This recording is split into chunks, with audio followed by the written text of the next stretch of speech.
Hey people! Get ready with me para pumunta ng sementeryo.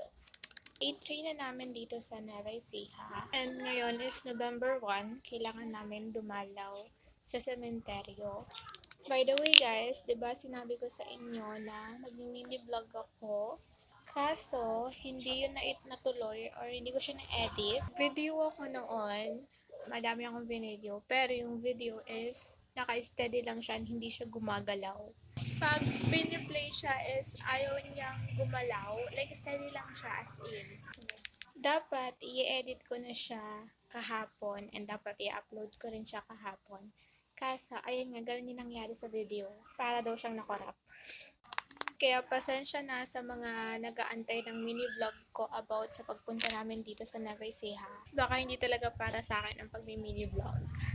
Pero ititry ko pa rin yung best ko na mag-video dito ng mga nagiging ganap namin dito.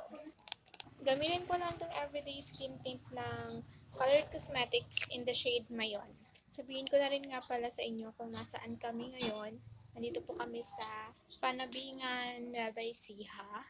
Hindi ko na sabihin yung pinaka-exact address, pero kung sino man yung mga taga Panabingan dyan, hello sa inyo. Hindi ako nagmamadali ngayon kasi may time pa talaga. Okay, marami nagtatanong kung bakit daw karamihan sa mga nag-get ready with me is nagmamadali. As a content creator nga din sa TikTok at ito nga yung content namin is kahit na nagmamadali kami is kailangan pa rin namin ipakita sa inyo yung ginagawa namin as a routine.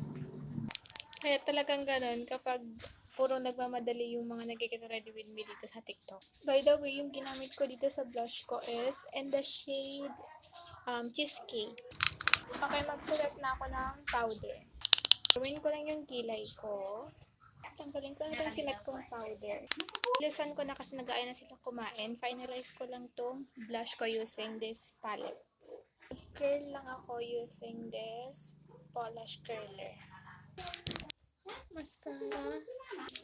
Ang gamit ko sa lippy ko is itong tinted lip glaze ng Get Ready With Me in the shade Not Basic. Pinapatungan ko lang siya ng lip oil ng Get Ready With Me in the shade Coral. This is the final look. Yun lang. Bye-bye!